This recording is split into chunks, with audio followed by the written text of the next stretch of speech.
Yo, yo, yo, no maniacs, what's good? This is Nomad Live, all Bears all the time, coming in with the SuperBack, Shawn and Sports Zone Chicago, and my guy Keith Harris, the Deacon. I think that's going to be his new name, Deacon. The bishop. The Bishop. That's what you want to be. Bishop, that's what I got on there. Okay, Bishop. That works for me, man. That the makes Deacon. No, I ain't. No, I'm not the deacon. I can roll with that. Bishop sounds cool as hell to me, man. Again, welcome everybody to the show. Thank you guys for showing up. This is a day a lot of people were waiting on. The pro day for Caleb Williams, people that have NFL Plus.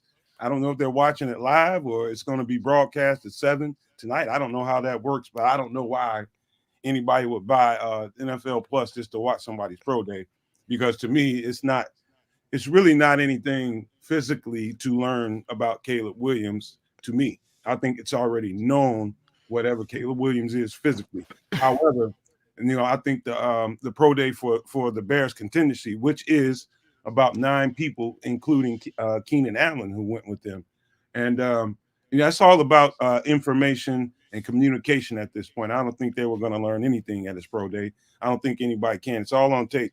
They know what they're getting if they draft him. So before we get into all of that, we're just gonna give some pleasantries. I don't know if the Canuck is coming today. I haven't heard from him. Hopefully he shows up at some point. But let's start with you, Shawn, man. How you doing this afternoon? Wonderful. Good workout this morning. Actually, workout was a son of a biscuit, man, and my glutes are on fire. But I had my show earlier, and was looking forward to this to talk strictly Bears. So I'm doing well, man. I'm doing well. I'm excited. Interesting to see Keenan over at Caleb's pro day. Very interesting. So they dapped it up a little bit. There's a picture, there's a video of it and everything. Yeah. So it, future teammates, maybe. I don't know. I don't know. We'll see. How's everybody doing this afternoon? No Maniacs and Sports Zoners Unite. Glad to see you guys in the chat today and joining us again as always. Yes, today is Pro Day, so we get a chance to see what what all the hype is about. But again, everything is scripted. It's just really just everybody getting to kind of get around each other. Personalities get to kind of mesh. So we'll see. It's something to be excited about for Bears fans to start getting themselves ramped up and ready for draft day. So with that being said, I'm going to turn it over to Nomad. Well, I see the Canuck just showed up in the building, man. You can put your stuff on screen when you want to, man. Glad to see you, my guy. Hey, man. Well, a couple of little pieces of news that just kind of came across the airways before we came on. Marvin Harrison, for whatever reason, did not do his pro day. He did not perform. What up, Canuck? How about yo, go ahead about some pleasantries, man, before we get into some of the details here. Right on. Hey, no maniacs, what's cracking? Good to see the love in the chat as per normal, man. Sorry, I'm a little bit tardy, but some family business came into effect that I had to manage. But I'm here. I'm happy to be here. I know my boys are here with me. They're happy to be here. Let's get into some football, y'all. Let's do it. That's right. So look, the little bit of breaking news that I seen before coming on the show was Marvin Harrison did not perform at his pro day. And this was, he was asked by a reporter, he asked 9 teams that he met with over in Indy, did they need to see anything at his pro day? And they all said no. And I believe the Bears are one of those teams. And so, what's that mean? Does he, I just, a lot of the stuff, the performance stuff that everybody gets excited about, the pro days, the Senior Bowl. I mean, not the Senior Bowls, but the Combine. I just don't think very much of it because of what is already known on tape. So I don't know. Does that surprise you, kids, that Harrison didn't do his pro day? It doesn't really surprise me, just sort of given, I hate to use the word attitude, but it's the word I'm going to use. Given his attitude at the Combine, he really didn't seem to want to have much to do with that whole situation. To be honest with you, the kids put up evaluate the tape. The kid's put up some fantastic tape. By all means, take a look at that. And I think that's really where his head is. If you don't know off the tape, you're probably not going to learn all that much in a pro day or at the combine about me. At the same time, there's measurables and things along those lines that I personally would totally enjoy seeing just in comparison to other wide receivers. Even if he ran a 4.55 or less, I'm not so sure any of that's going to have much effect on his draft stock. We're talking about pedigree here, right? Like that's what we're talking about. We're talking about a former Hall of Famer, his son and his caliber. And to make things more interesting, he's bigger, longer, and potentially faster than the Hall of Famer I'm talking about. So I think he's a good look no matter what. But at the same time, I hate the way that these things are being devalued right now. And that's my stance on it. I would love it if there was more value for that player who's really coming in there to show, like for the Xavier Worthies of the world. Like, look what he did. He came out there. Nobody was necessarily really looking for Xavier Worthy. And he made a name for himself just by going to the combine and crushing and destroying numbers and really showing out. I enjoyed that as a kid watching the combines growing up. I enjoy it as an adult. And in my opinion, I think combines and pro days, unfortunately, are starting to lose a lot of their value, across the sport. But that's me. SuperBack. Canuck in the Mickey Thicky house. What's up, Papa? How are you? I'm doing my thing, man. I'm surviving. Okay. Surviving, hustling, Every day I'm hustling. Well, good to see you, man. Yes, It's a, I was always interested, like why the pro days? Okay. When you're at this level, like first, yeah, of course I'd want to see Marvin Harrison do something. All right. Either scouting combine or pro day. All right. You want to do the scouting combine? You feel more comfortable in your building and your indoor facility. Cool. Or just do it at the combine, one or the other, but just do it. But truth be told, it's not necessary for those people. All right. It's not. All you got to do is look at the tape. Okay. You look at the tape. It doesn't matter what he runs. It doesn't matter. If there's question marks, then you want to see, okay, what's his time? But when you see production, it literally comes down to film.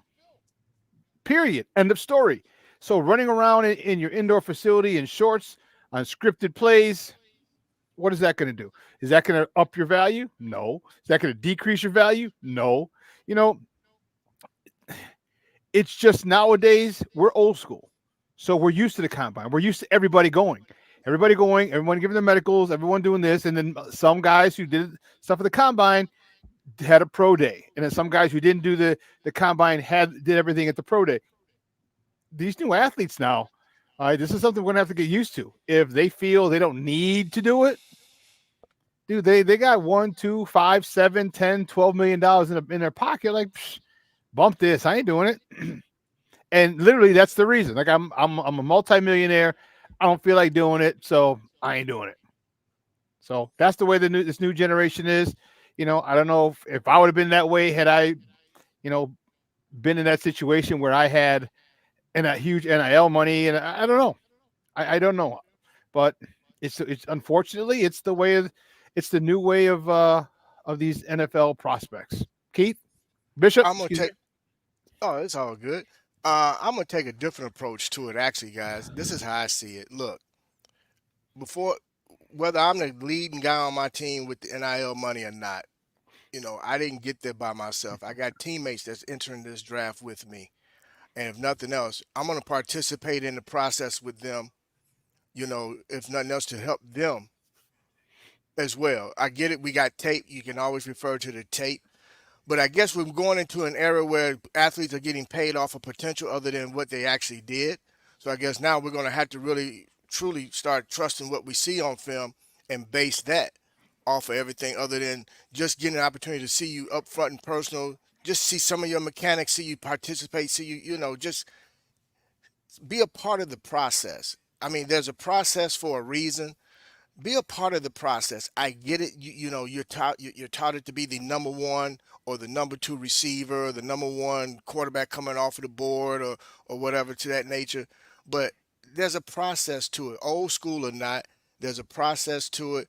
They do it for a reason. Just be part of the process. Even if you don't participate in every single drill, do a few of the things with your guys that you were on that field with for the last 2, 3, 4 seasons to get to this process, to get to this point. You got guys that are going through this draft with you. So at some point, this is the last time we'll get a chance to really be around each other as teammates, because once this is over with, let's get ready for the draft and then on to the real thing, which is it's a job now. It becomes a profession, becomes a job. Now you're an adult at that point, and it's a whole different ball game. So for me, I would just like, if it was me, even if I had made 10, 12 million in NIL money, I would still participate in the process, just because this is my last chance with my brothers that I've been went to war with for the past few seasons. You know, That makes a lot of sense. I get that, and that's probably, I just know, me knowing who I am. If nothing else, I'd have did that for my bros. I know that this is how my mind operates. I'm made like that. You know what I mean? So that's a good point, Keith. Me as well. Yeah. And so here's another little piece of news. And by the way, you know, Marvin Harrison, you know, I think he's just a shy guy. You know what I mean? He doesn't like attention. And that's just what sticks out to me about him. You Good know, luck with that moving forward. yeah. I mean, it's you know, his personality type is not atypical. You know, he's one of those guys that kind of shies away from attention, and he likes the work part of it and actual production part of it, and just showing you what he is on the field, man. And so part of me just really appreciates him for being that way, because it's kind of, you know, it's refreshing. But at the same time, I do agree with Keith. And, you know, some things you just for the brotherhood's sake of things, you know, you just want to do it. And so I get that. However, here's another little piece of news that just came across is Deontay Foreman just signed with the Browns. That's look, man, I think people really know that come to the network and enjoy the shows and are part of all the shows. They know how we feel about Deontay Foreman. Love the guy, but something just absolutely happened latter part of the season. Something happened, man. Some wires got crossed and something went left between him and the team, and I don't know what it was. And so, you know, let's just speak on that. You know, we lost a pretty good one. Well, yeah, I'll throw that at, like I say, I'll throw that at Luke Getsy. I'm heavily under the impression that that Luke Getsy rubbed certain players wrong, and I've said it before, I'll say it again. Definitely one of those players, in my opinion, was Deontay Foreman, because of his misuse early in the season. You know, when he finally got out there and started to show his worth, he played phenomenally. I was impressed by what he was able to do on that field, and I think Bears fans across the board were. And then all of a sudden, you know, Khalil Herbert comes back and he's back on the bench, and at that point, in my opinion, I think he had it. He was like, you know what, you guys want to play these other two guys as opposed to me, and look what I did on the field. Clearly don't have the interest in me, so I'm gonna take my ball and go home. And, you know, I don't, you know, I'm sure conversation was had, and I don't think it went in his favor. Not to give him, you know, a full-on excuse here, but that's what I feel. I feel that there was a falling out there behind the scenes that we weren't really privy to see, and I think there was a falling out again with Luke Getsy and a couple of other players on the team last season. But to be honest with you, I'm kind of hoping that I'm hoping that he has a really good season over in Cleveland. I think he has the ability to do so, especially with I believe they moved away from one. Did they move away from their main back? Kareem Hunt. This offseason? Yeah, they moved away from Kareem Hunt. So Kareem Hunt's gone. So there's a pretty solid opening for him to do some damage. He's over in definitely Cleveland. running back too. Well, Nick Chubb took a major injury. That was their number one back. That was late in the season. Yeah, you're right. So he's also hurt. So it opens a really nice door for him to have some, you know, to make some noise for himself once more. And I think he made some noise in Chicago. But at the end of the day, really, like, you know, with us bringing in a DeAndre Swift, there's really no room for him to, you know, for for Foreman to excel here. So good for him. Good for him to get that opportunity all over again in Cleveland. I hope the best for him for sure. Yeah, I don't know what happened. I don't know. Being in that locker room and interviewing him and talking with him after the game, and he was fired up. He was fired up when he was, was a game or two had 100, maybe it was 100, and he was close to 100. But what happened was they went away from the zone blocking scheme, from zone running. They went more power, and Khalil Herbert can do that, but that's not his strength. His strength is zone zone blocking. Okay, he's really good. He's a one-cut runner, and Deontay was the dude. You saw them. He would come downhill. I remember a couple plays where he was behind blasting game, and then they pull a guard. Like his game is downhill, and I just don't understand what happened. I don't understand, what caused it, and maybe he was just Getsy being Getsy. Maybe he rubbed him the wrong way because there was something that happened, because you don't just stop playing a guy like that. Excuse me. You don't just stop playing him. I mean, unless the politics and they said, hey, you know what? We're only keeping this dude a year. Get Roshan Johnson in there. We want more of him. Because truth be told, I would have rather have had more Deontay Foreman than Roshan Johnson. All right. And I liked Roshan Johnson, but he wasn't hitting it like Deontay Foreman was coming downhill and making waves. And I'm not saying cut Roshan. I'm just saying last year wasn't, he probably had some adjusting to do as a rookie, and okay. But you had a guy who can do what you were trying to do, and it boggles my mind why they didn't do it. So I don't know what happened. I'm happy he landed. Landed on his feet, got another gig, and good luck to him moving forward. Yeah, I thought Dante Foreman would have been a great addition. I just don't think he was used properly, and like you say, they did kind of go away from the zone blocking. I recall hearing some rumblings that it might have been he wasn't the greatest practice player, as well as I believe he might have been asked to kind of take on some special team duties, which if you're a guy and you've been in the league X amount of years and you haven't been asked to do those things, and all of a sudden you come to a team and that's something you're not accustomed to, I can kind of understand where a guy be like, well, wait a minute, that's not what to my understanding, that's not why I was brought here. But either way, I wish him nothing but the best. I really liked him I was surprised that the Panthers even let him go in the first place. But I think he's going to do really well for the Browns. I look forward to seeing what he does there, because I think he's going to have opportunity to add a positive spin to this run with the Bears and be a major key player for the Browns in their offensive scheme. So hats off to him. Good luck to him. And, hey, I wish him nothing but the best. Well, so here's the official measurements coming out of the combine. I mean, not the combine, out of his pro day so far. They are different than what the combine measured him at. And, per Greg Gabriel, who would know a lot more than any of us would know, these are more official measurements because, it's not, the combine may have a slant towards trying to make someone look more or less than they actually are. So, and it's not a big deal to me, but it appears that he came in at 6 foot flat, about 217, about a 9.25 inch hands, which none of it surprises me. I never thought his height, weight was any concern of mine. I never was concerned about it whatsoever. I don't think it's any kind of hindrance, but that's my opinion. I think it's about what I, would imagine. But what do you guys think about that? Go ahead, Kedz. Kids can't hear you, man. You got it, SuperBack. Go for it, bro. Sorry. Okay. It bugs me a little bit. It's nothing I'm not to write home to mom about, but just something to keep an eye on. Like, he's only 6 feet, and it's not to say that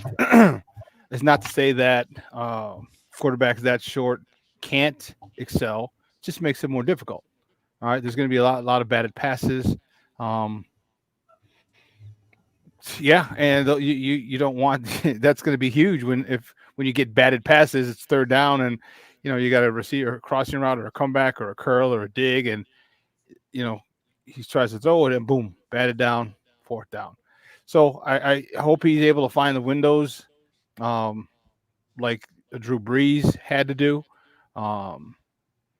So we'll see. We'll see. It's bothersome a little bit, but I mean, it's not like he was playing in Division III. You know what I mean? He's still playing in a Pac-12, which is big, big time football.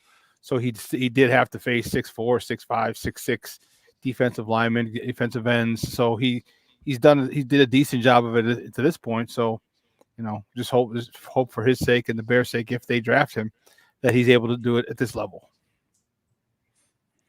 Well, what we've often seen, I think, with quarterbacks who are typically a little shorter, 6 foot or a little less, um, oftentimes you kind of got to move the pocket and allow them some throwing lanes versus throwing over the offensive line.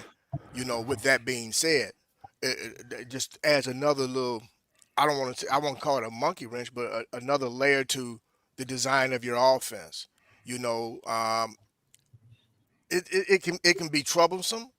It could be a benefit. I mean, it all depends. It's really going to come down to what we've been talking about the last few days.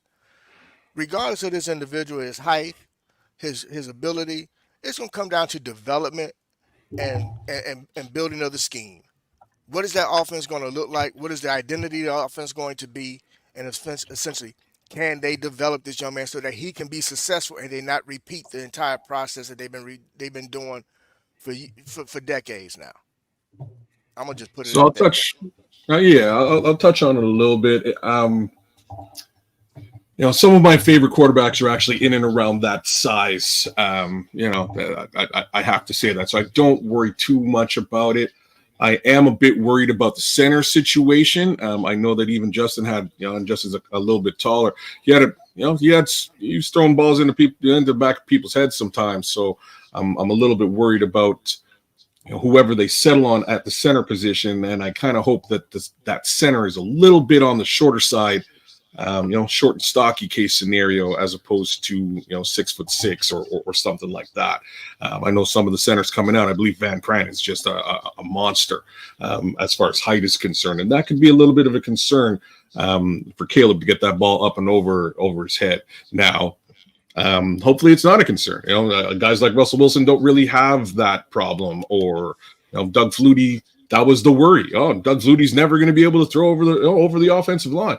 Well, it wasn't that big of a problem for a guy like Doug Flutie, but I think SuperBack hit the nail on the head. Sometimes you just got to move that pocket and create those lanes. Or was that Keith? One of the two you said. But sometimes you just have to move it around and give them that opportunity, open things up a little bit for them. But the kid's athletic as well, so I know he can move and get into areas where that shouldn't be a problem. So I'm not too fussed with Caleb in that respect, but it does sort of bode for a bit of a taller QB. And again, Jaden Daniels sort of fits that particular mode. If you have to get yourself a 6'6" center, if that's what you wind up landing on. But yeah. Shawn? Oh, Shawn already. Okay. Yeah. Let me do this because so we sent a pretty large contingency out to 9 people. I'm told. I don't know if Keenan Allen is including that 9, but he is out there. What do you guys think about the fact that they not only sent 9, pretty much the entire offensive staff, the head coach, the general manager, and assistant GM out there to communicate? And they've been out there apparently since Monday doing dinners with him and his family, just talking, kind of getting the feel for the cat. And I think that's good, because if the intention is to draft him and ignore anything offered to you, you need to know everything you can know about the guy. And that's the fact that they're out there as early as Monday doing their due diligence is good to hear.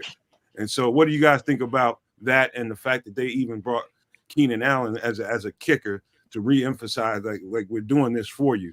That seems to be what the message is about. They moved him to kicker? I'm kidding. Oh. Where's Chris? Right? Yeah, that was a stupid dad joke. No, Go ahead, man. You're doing your due diligence. That's all. You're getting to know them, and it's not. It's, a lot of times, it's not what you say. It's it's your body language. It's the energy they get from you, and they, when they ask you, when they're around you, and we're going to find out. But you keep going, and if they met with him more than once, then it's probably because you want to see. One day you might be he might have a good day. Another day you might get a bad read off him, and then maybe you need another. You know what I mean? So, it's cool. It shows that it appears that they really want him. It appears, because you're not going to spend that much time with a dude. You can spend a day or so with him, but you're not going to be out there, a few days with him if you're not. It just seems if you're not really going to get him, I just think that he's. But then again, maybe they are. Then that's the crazy part is Ryan Poles hasn't picked who we thought at all in his draft. The first picks we have, he picked the DBs. We're like, what the hell are you doing? And then he picked he picked Javon Dexter. We're like, what the hell are you doing? You know what I mean? So, and it could just be charades right now. We don't know, and that's the great thing about Ryan Poles. We just don't know. Yeah. Kedz? Keith? Oh, Yeah. I'm sorry. Well, I'm gonna be honest. I want to see if they do that with every potential quarterback that they have on their draft board. If you're going to send that many to one, I mean, how many are you sending to see Mr. Daniels? How many are you going to send to see Mr. May? Those three are at least touted to could be a number one pick or top three quarterbacks coming out. So, but what I really find interesting, and it could just be a matter of of availability, is Keenan Allen and not DJ Moore. Considering DJ Moore is the one that we had in our building all season last year and was involved in exit interviews with regard to the direction of the team. And if there's anybody that I need to really be trying to sell on this young man, is DJ Moore. So I would have invited him out to say, hey, come go with us and get a chance to meet this guy and see him up close and personal. That's just me. But again, I tend to look at things from a business standpoint versus just because I'm a fan or just because it's football. It could be he wasn't available and because they asked Keenan to go out. And that's the case, that's cool too. But I just want to see consistency. If you sending 7, 8 people to go see this young man, then I expect at least 7, 8 people to go see Mr. Jaden Daniels as well. In the event that you do decide to trade down, who knows? Keenan lives in Southern California too, so that wasn't like a hurdle for him. That was ain't no hurdle for no millionaire that can get on a private jet, and they all flew private. They wasn't going through Southwest. Well, it's not a big deal to me. I'm just saying, Keenan Allen does live in Southern California. It never rains in Southern California. Oh, sorry. But no man, I'm sorry, no man. I'm just not cutting nobody no slack, bro. I'm not cutting anybody no slack. I see that, man. I ain't got no problem with that, man. I get what you're saying. But here's the deal, man. The Commanders also sent about the same or even more of a contingency out to LA to meet with him and do the same things. And so I think that's a clear signal that we ain't giving up. We're planning to make an offer, and whether or not you answer that phone or not is up to you guys, but we're going to show him exactly what our intentions are and what we are willing to do to make a move up to get you. So that's still out there on the table. What Poles does with that, I have no idea. I'll let you guys speak to it, but they sent a large contingency out there to meet with him. There's that saying, too little, too late, man. I'm not sure. We're definitely at that point, and if there's going to be an offer made, it needs to be astronomically ridiculous at this point. It needs to be, it needs to be an offer you cannot refuse. Like that's basically what it needs to be. It needs to be on some Godfather level. We're giving you everything we have in the cabinet. It's all yours. Take your pick. Because I'm quite serious, because at this point in time, the eyes are squarely set on Ryan Poles drafting Caleb Williams. That's really the train of thought to be had. Same token, and I speculated on this a day or two ago. I think maybe that was always his intention. Maybe he's been following this kid for the last couple of years, and took this job thinking, yeah, I'll be in a position to draft this quarterback. This is my guy, and I'm watching it. So I don't know. I just don't see the Commanders really coming to the table with I did previously. At this point, I just don't see them coming to the table with a treasure trove offer that Ryan just won't be able to turn down. I think at this point, I think his mind might be close to made up, and it's more of a question of let's get through meeting with this young man. Let's get through understanding the person that we're bringing into our locker room, and as long as those things are fine and that shakes out, and I don't really have any, there's really no reason why it wouldn't. As long as those things shake out, then I think they have their kid. At this present time, you would think, like, I'd like to see, what the contingent from the Commanders is going to look like for a guy like Drake May or even Jaden, like right along the lines of what Keith is saying. I want to see what the Commanders send over there, because I don't think your kid's going to wind up in Washington. I think he's coming to Chicago. About that simple at this point. I think they waited way too long to make an offer like this. We don't know. We don't know what has been offered. We don't know. We don't. Washington is always going to be in play until they call his name on draft day and say the Bears drafted him. I think Magic Johnson wants this kid. I think the new ownership wants this kid. They're trying to build. They want a new stadium out there for the Washington organization. We've talked about the business side of it and what he does for the business side of it. Puts butts in seats, jersey sales. So it makes sense. I don't know if it's too late. I really don't. I really, really don't. And Washington has to have been in contact with Ryan Poles. So someone's bluffing. All right, because if the Bears told Washington, we're taking Caleb Williams, there's really no need for them to go. Then you send a couple people. If they say, hey, we're not sure, or we can make that trade, they send a contingency. I think, and maybe you're just doing due diligence. I don't know, but it's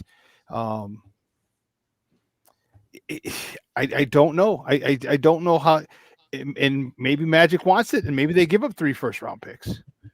Maybe they do. Shawn, it's got to be. It's unfortunately got to be even bigger than that. Like, I have to say this because if the offer was made a couple of weeks back, things would be completely different. They would have traded Justin. Okay, we're off this. We'll trade the guy. We know where we're going. Or they would have kept him. You know what I mean? Things would be completely different. If we're looking at a draft day trade scenario where they drop their pants and they offer everything and put Ryan Poles on the spot, you know what I mean? Like, here's everything we got. I don't know. We've just gotten to that point where it's, the mind is kind of made up. We're not likely to move off of it, even if you give it to us. But, there's like, I wish I was a fly on the wall in that draft room, bro, when that call comes in. You know what I'm saying? Like, I wish I was buzzing around in there, just overhearing what the offer is, because it would have to be astronomical. Right at this point, because we've dumped our quarterback. It's either Tyson Bagent or bust at this present time. And you know what I'm saying? I just don't see that being the case. It's got to be one of these 3. And if Ryan Poles is really coming in here with the intention of trading back and grabbing one of the other 2 guys, back to you, Keith.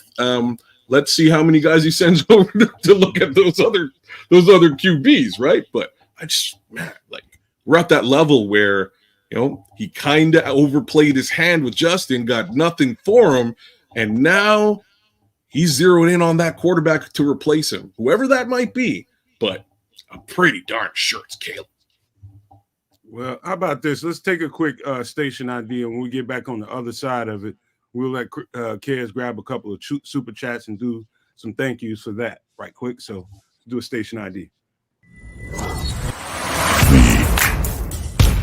Best Chicago Bears content anywhere. Catch Nomad live pregame 1 hour prior to kickoff, and Nomad at night postgame, and every Friday evening at 7 p.m. Central on all the most popular streaming platforms, and only on the Nomad Network. That is right, you guys. Appreciate the support. Keep it up. Make sure you're telling family, friends about us. Make sure they're sharing and subscribing to the channel, both here at the Nomad Network and also at Sports Zone Chicago. We definitely appreciate the love. We need to keep it going. It's going to be a better day, man. Whether we want to, whether we're ready to be there or not, man. I think there's a good situation brewing for us as Bears fans, and I think the situation is more positive than it is anything, to be honest with you. Even, through all our feelings about what just transpired, I do think there's a lot of reasons to get excited about where we're moving forward and how we should look as a team. And I am excited about it. Absolutely. There's reasons to be optimistic in my eyes, and I won't hide that. And I'm not shy about saying it. I feel really good about where the Bears are. Only thing I hope for is that we get some more draft picks before all is said and done, man, because this is a really talented draft class. I don't know how they're going to do it.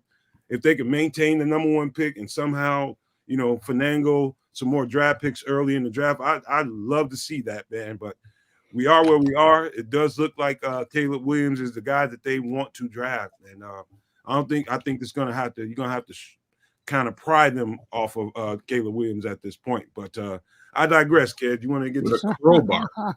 With a crowbar, and that's what I'm saying. So let's do it. No Maniacs, yo, chat's live and bumping. Oh yes, we just hit 200. Yo, like, share, subscribe, keep that up. Zoniacs, No Maniacs, like, share, subscribe. Tell a friend to tell a friend.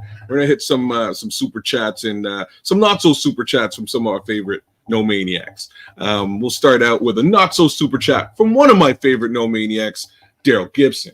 Are the pro day measurements more accurate than the combine? More accurate. If we're talking about a measurement, it should realistically be just about the same, right? Like it should be. I'm not necessarily going to trust one more so than the other, but I will say that the pro days are a little bit more angled to the player, right? So they're just a little bit more angled, a little bit more prepared and specific to the player. As far as measurement, why did he measure shorter then? You know what I mean? I would think that he'd be 6'2", 6'1", and 7/8. You know what I mean?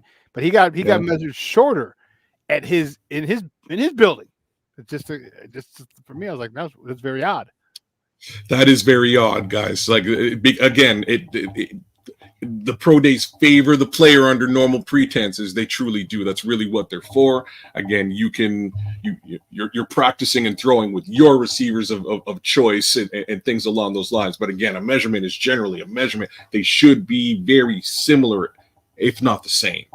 So if he's coming in from his house shorter, maybe both measurements are inaccurate, right? Like, you know what I'm saying? Maybe the combine measurement is also inaccurate. Which leads us to a fun guy like Kyler Murray, and God only knows how tall he actually is.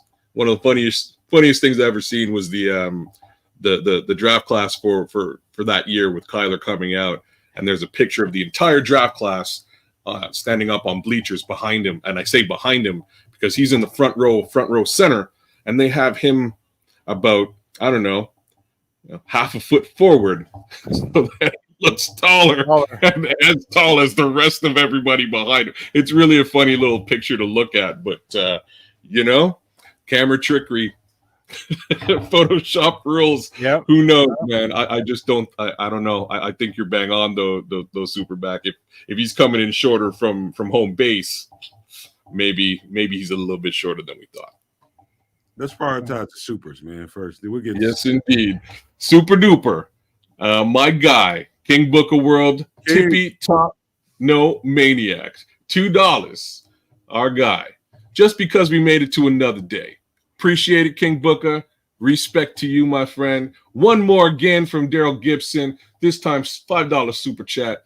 Nomad, if those measurements are correct, 6 feet, y'all need to check polls. Yeah, we just kind of went through that. You're right, Daryl. I ain't gonna lie to you, Daryl. I don't see it as a hindrance as of this point. Can it become one? Absolutely, depending on how they set and scheme this offense. I didn't see, because he ran, the mesh concept and RPO in college pretty much the whole time. It didn't become anything that concerned me. So I can't say, how I would be concerned because I haven't seen him under center. So I'd be lying to you if I told you I was worried about his height because I haven't seen him under center and throw from that platform. So I don't know, man, to be quite frank with you, Darryl. Yeah, that's a good one. I didn't really expect to see a discrepancy like that.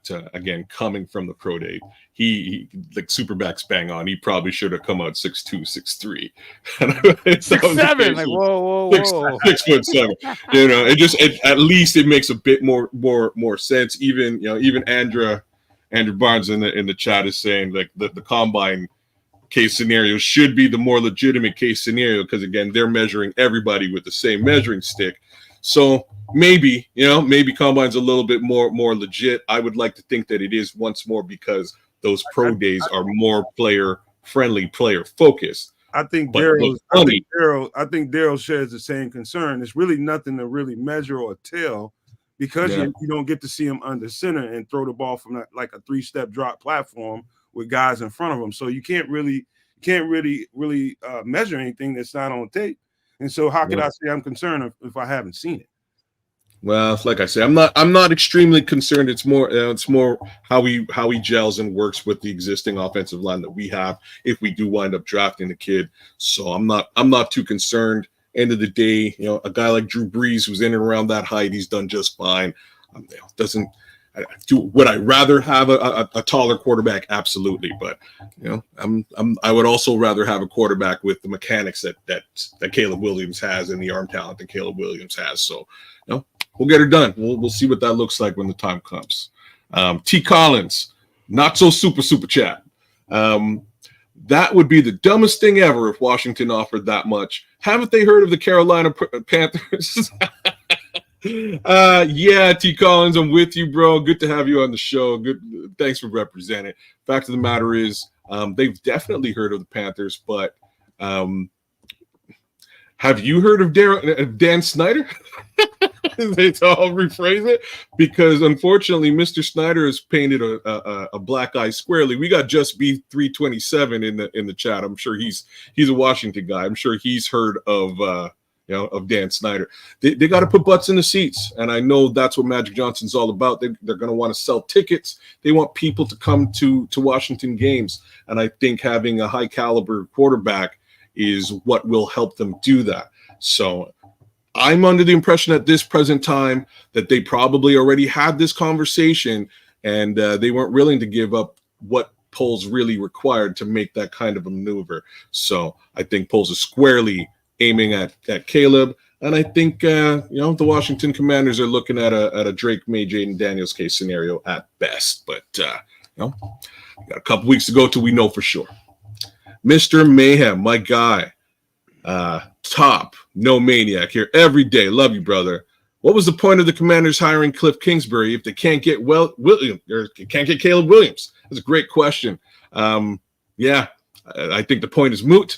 But we'll see. Because, like I say, if they really wanted to do this thing, I think this thing would be done already, right? What are you thinking there, Keith? Keith, you're muted, buddy. I'm sorry about that. Doggone mute button. No, there was actually an interview with Dan Quinn, and Dan Quinn said his primary reason for hiring Cliff Kingsbury is because he just like Cliff Kingsbury's offensive schemes, and that's something that he wants to incorporate. He wants to play faster. He wants to be able to get the ball out quicker, and he really wants to be able to keep defenses on their toes with that type of offense. So that's his primary reason for hiring Cliff Kingsbury. I can dig that. That's a very good Andre. Thanks, Andre. Thanks, brother. Check the in any event, that makes a lot of sense because, again, Dan Quinn would have seen a whole heck of a lot of Cliff during his time out there in the same division. So maybe he gained a little bit of respect for him and understands what he can bring to the table. So hopefully it's just an offensive scheme case scenario. And if that's what he's saying, we'll leave it there because I don't think Poles is going to move at this present time. It's lying season. Take a look at the private chat if you don't mind. It's lying season. And that's the whole thing. People say what they want to say. Um, it's lying season, and remember I said earlier, like the Bears can't trade the pick until they get the medicals. They wouldn't do that. So, which is why they wanted to get him in early. All right, you wouldn't want. Why would you want him in early? Unless again, why would you want him in early unless you weren't going to trade the pick? When you know what I mean. You just kind of make it and the earliest possible. Remember, that was one of the earliest times that they would have had a private visit is when they asked them. And they're like, it's got really super early, and they're like, no. And he didn't want to go. He's over in at the golf tournament with Rory McIlroy. Like, come on. So you couldn't just go right to Chicago from Indy? Yeah, there's something wrong. There's something not right. Something not right there. Well, I don't. Like I said, maybe at a hot date, but it looks like his hot date was with Rory McIlroy. Pause. Yeah, not my kind of hot date. So let's get to the last super chat up on the docket here. My guy, Mike Davidson, thanks for repping with us. $20 super chat, just an appreciation super. Glad I came across this channel. Love the content. Keep it going. We're glad to have you, Mike, man. You represent here with us just about every single day, and we wouldn't have it any other way, my dude. Thanks a million, Mike. Shout out to you, Mike Davidson. Appreciate you, bro. There you go. So those are supers for now. We'll see what comes in as we go through the rest of the day here. But thanks again, No Maniacs. Like, share, subscribe, and keep it popping in that chat, brother. Let's go. Here's another quick note that I just grabbed. Some people already put it in the chat, but I'll say it on out loud for the people that might be listening in an audio pod. Dallas Turner is set to visit with the Bears. I'll tell you something about Dallas Turner. Looking at him on film, and this is before I saw him at the combine. So there is a few things that you can gauge by looking at a guy out of pads. Looking at the combine, I'm pretty sure that this guy is probably going to be a 3-4 edge rusher, a linebacker at best.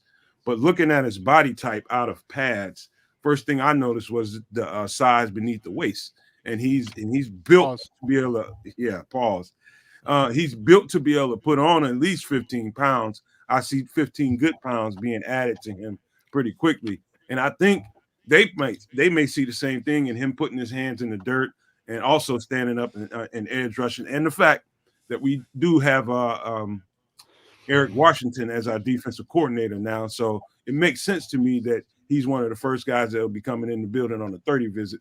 I like the tape. I loved it. I think he's just as good and can be just as equally impactful as Will Anderson. And so I think he's got that type of talent. And as of right now, I would love to see that guy in the Bears uniform, because I think with the defensive coordinator that we now have, I think there's multiple ways that you can use this guy and apply this guy's ability to what we do right now. So that felt good knowing that he was one of the first 30 visits. But what do you guys think? Well, I mean, Alabama's a football factory, and you want to get, and they year in and year out put guys in the league. So if we have a chance to get one of those players, get one of those players. You know what I mean? It's only going to help your squad. And if you talked about he has the frame to put out another 15 pounds, to put his hand in the dirt. Well, man, that's great. That's great. Will that 10 to 15 pounds, will that slow him down though? That's the question. I don't know. I think that's pretty good that that he's on their radar.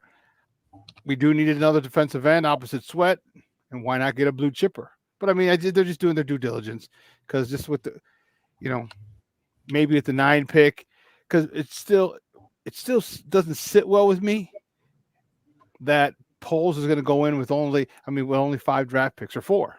Isn't it 4 now?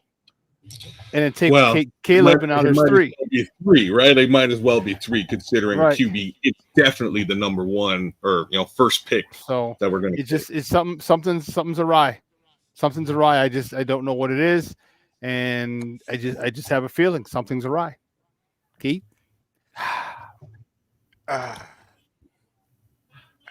You know what? Yeah, I think something's cooking. don't know what it is. Again, all we can do is speculate at this time. So let's make it fun. I mean, what the heck, man? I believe again, um,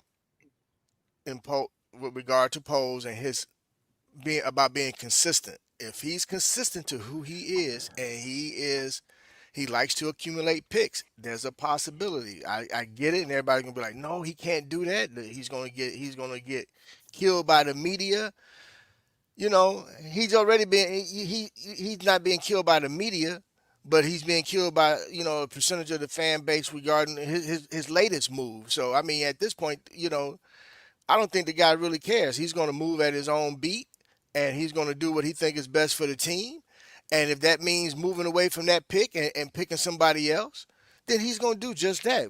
And again, as everybody says, impose we trust. So impose you're going to have to trust, and you're going to have to everybody's telling those to take certain things with a grain of salt and swallow that pill. Then that's just going to have to be a pill that's going to have to be swallowed. But something's cooking.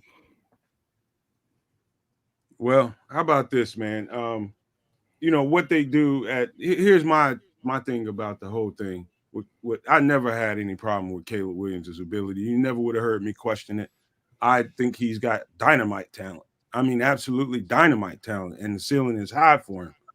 My only question all the time was, from the neck up, and his ability to be able to, just to kind of mesh with his teammates and just make sure he's coachable. Those are the kind of questions that you if you're Bears brass, that you want to kind of try to get some kind of feel for as you're interviewing them and talking to them and having dinners with them.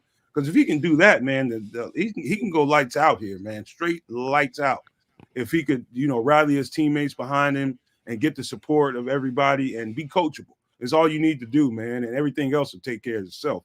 He's going to go through rookie stuff that all rookies go through. That's a given, but the rest of it is it's just being coachable and making sure that you can mesh well with the rest of your teammates. And I hope he can.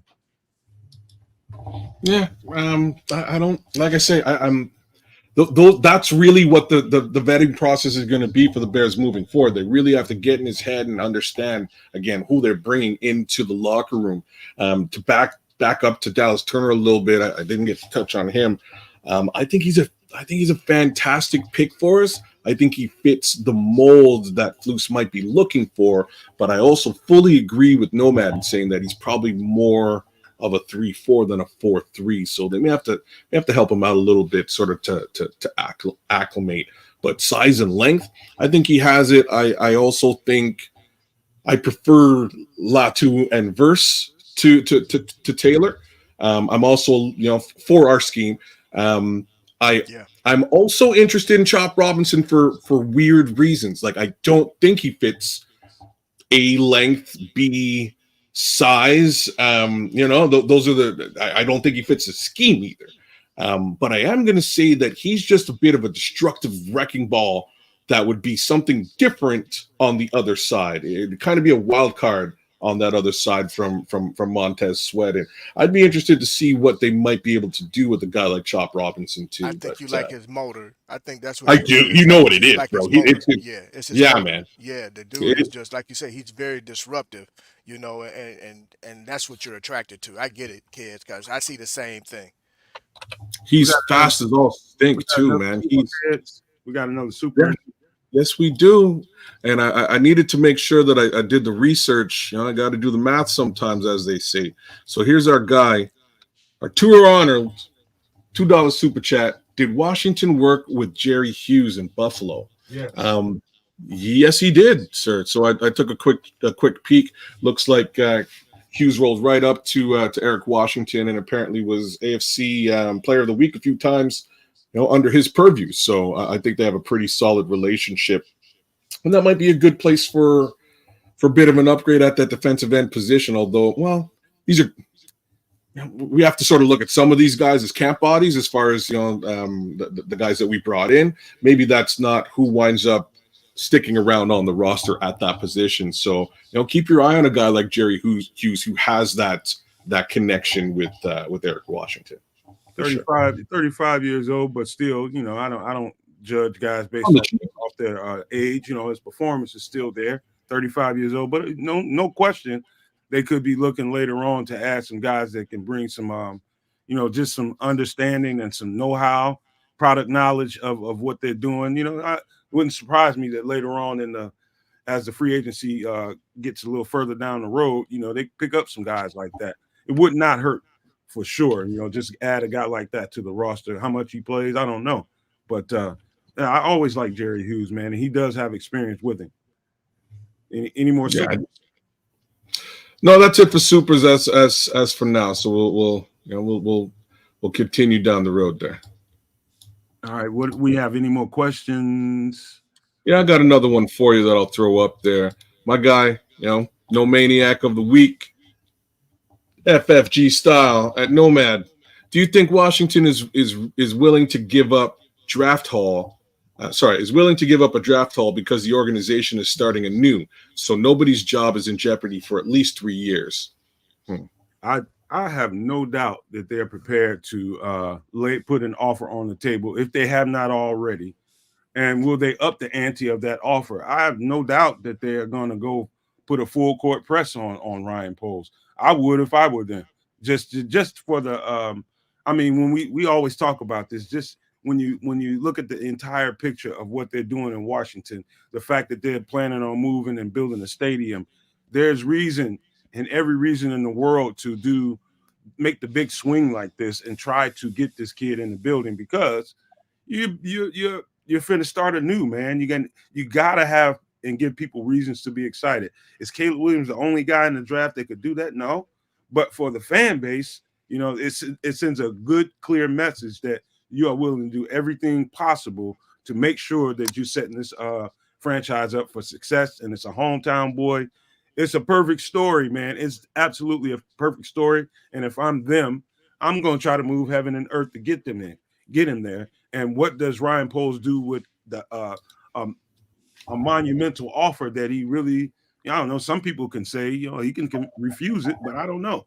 It all depends on what the offer is. So let's just talk about that, man. Is there an offer that they can give us? I mean, they could, when I say move heaven and earth, we're talking about picks now, picks later, picks a couple years down the line, plus players on the team. There are ways that they can persuade Ryan Poles to at least consider, like, man, maybe this is too great to pass up. That world still exists, man. But it looks like, as for now, based on the information that we have, they're dead set on drafting Caleb Williams. So I don't know. Yeah, they may move. They may move heaven and earth. They may. I'm thinking 3 number ones and 2 twos, or 3 number ones, a 2 and a player. I mean, you offer Deron Payne, man. Now you're talking Super Bowl defense for all intents and purposes.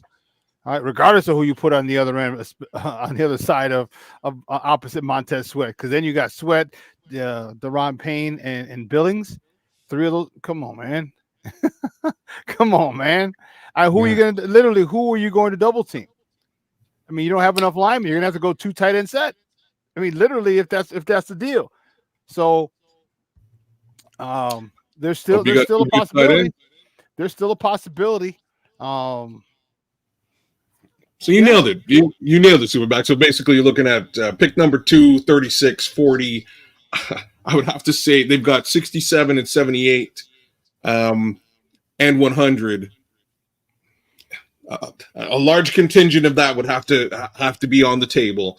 I would have to say at this point, before we were saying, a Deron Payne added to the mix is probably not something that Poles wants just by way of salary cap.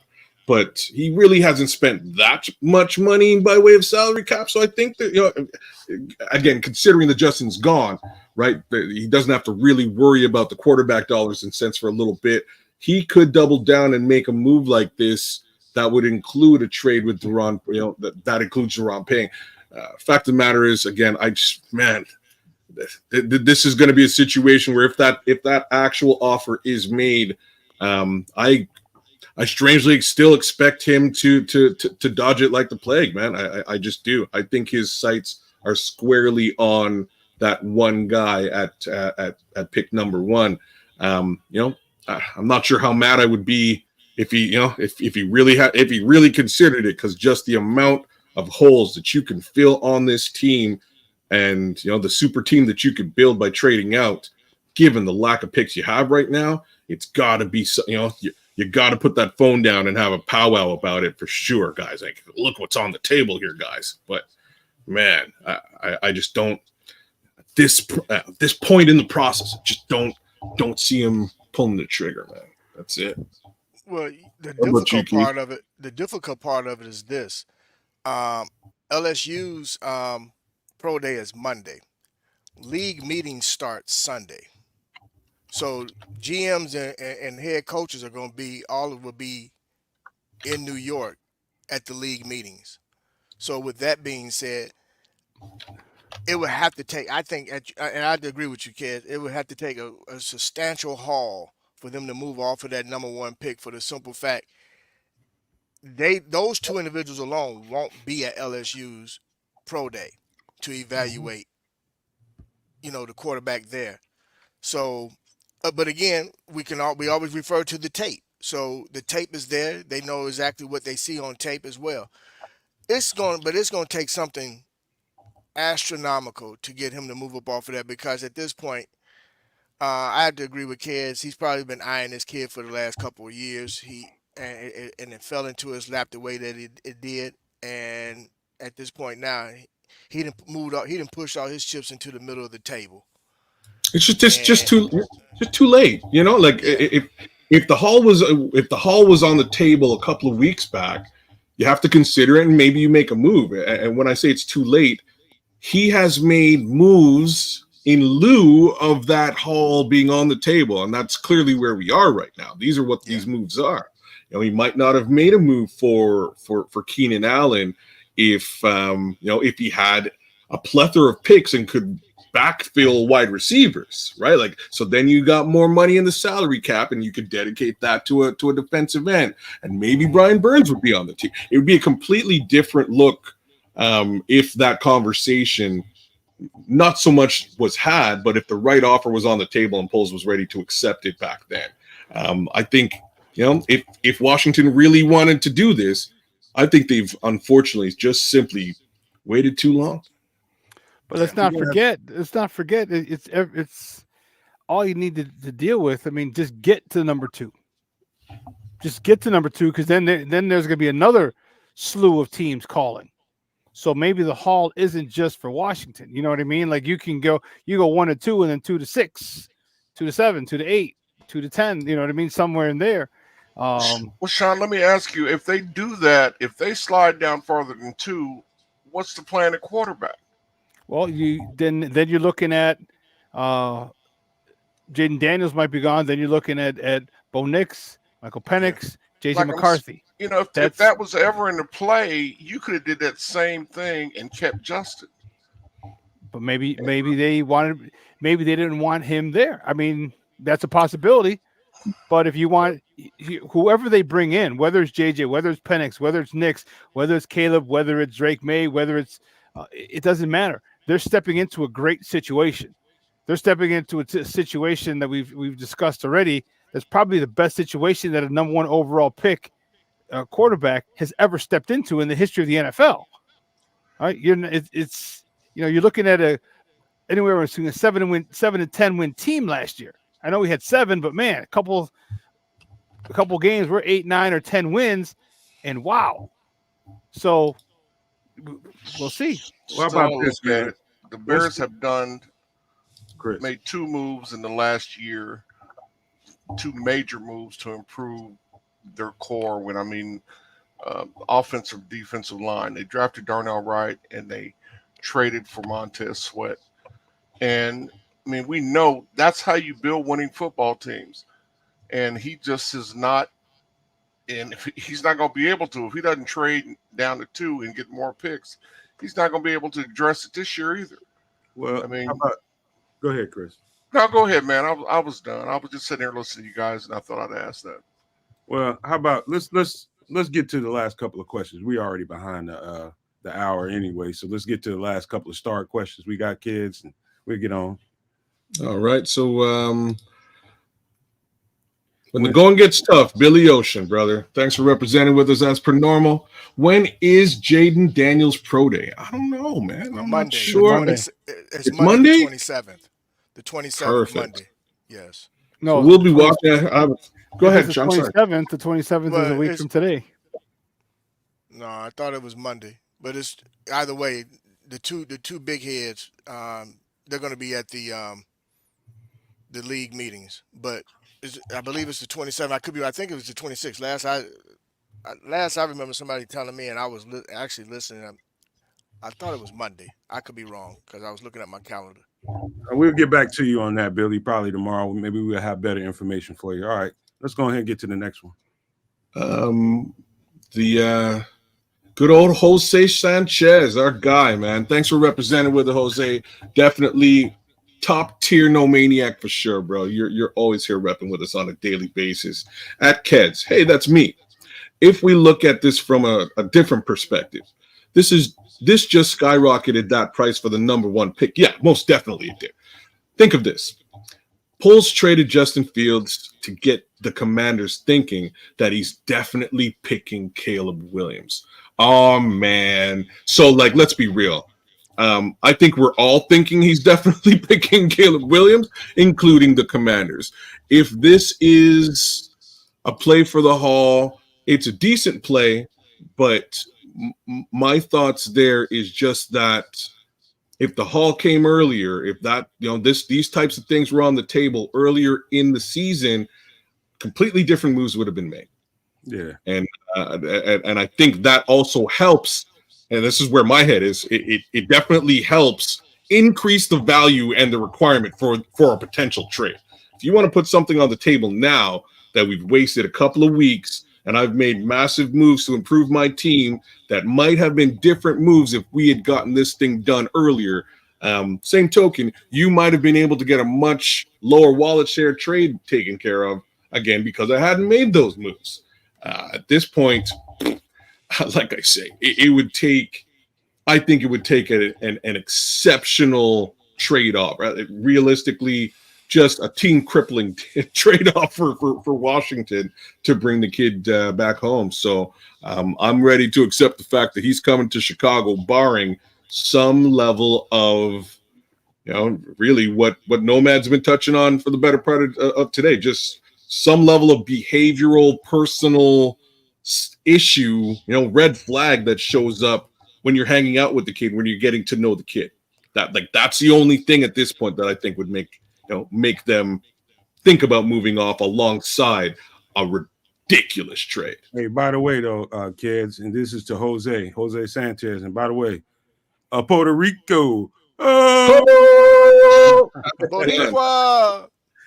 What up, Jose? All right, let's get to another question.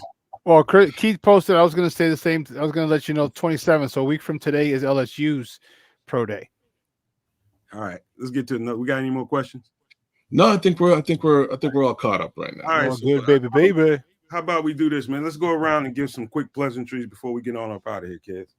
Right on. Keeping things short and sweet, man. No maniacs. You guys pumped us up 200 plus in the chat for the better part of an hour. Love you guys for that. Thanks for supporting the network. And again, supporting it on a daily basis.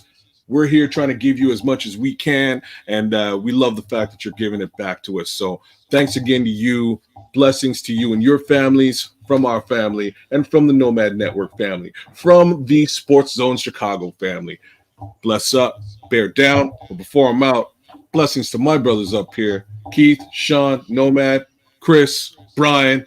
Always fun to chop it up with you guys and get it done. So on to my guy, the SuperBack. Let him have it, Greg.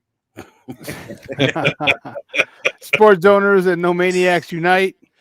All right, thanks for the support. You said 200 people in the chat midday. That's awesome. This is great stuff. And we're just giving scenarios. And don't get upset and mad. Oh, you don't know. The thing is, you don't know. We don't know. Nobody knows. You have an inkling. You have an opinion. That's all it is. All right, because nobody knows. We're just giving options. We're just giving, scenarios that could happen. And if they do, and you come at us crazy, Come on now. So, you know what? Thanks for the support, man. Thanks. It's awesome. Even if you disagree with us, that's fine. It's a free world. You have that right. It's a free country, I should say, not a world. Free country. You have that right, and you know that's cool. And we're gonna keep doing this, and we keep talking about it. It's gonna be interesting, and no one will know anything until one or two things happen. They trade that number one overall pick. Say, hey, the Bears have selected Caleb Williams. That's when we'll know a lot. When one of those two things happen, whatever happens first. Pretty doggone much. Go ahead, Keith. Hey, everybody in the chat, thank you so very much for hanging out with us today. Over 200, that is amazing at the midday. Do us a favor though, okay? Everybody in the chat, this one day, show us that love, and everybody hit the like button for us. I would greatly appreciate that if you guys would do that for us. But more importantly, I want to thank you guys again for showing us the love and hanging out with us. It means a lot. As well as to my brothers here on the panel, Nomad, Kedz, Shawn, Chris in the back, Brian. Hey, it's always a pleasure, guys. I love it. Love chopping up Bears football with you guys. And I got to double down with Shawn. We're not going to always agree. And we do our best to give you guys the best information we can give you, and a lot of it is basically our own thoughts and views. And at times we're not going to agree. We may not say what you want to hear, and that's okay. Because whether it's us or in your own households, you're not going to always hear what you want to hear. But at the end of the day, we're all here because we love the content. We like sharing the information. We love talking about Bears football. We like talking about ball, period. So thank you guys again for this afternoon. I just say this to everybody. Enjoy the rest of your day and be safe out there. Nomad, to you, brother. Thanks again, everybody, man. Thank you guys for showing up to the show and participating. Thank everybody that's listening on different platforms, audio, whether you streaming your information and shows from, man. We appreciate everybody. Please do us the solid. Subscription costs you nothing. Costs you absolutely nothing. Neither does like, man. It's free and it's painless. And we would definitely appreciate your subscription, because I'll tell you something, guys. And that's on behalf of the Nomad Network and Sports Zone Chicago. We would appreciate it. Let me say something to you guys. You come here and be a part of the Nomad Network family. All you have to do is come with respect, and respect will be returned.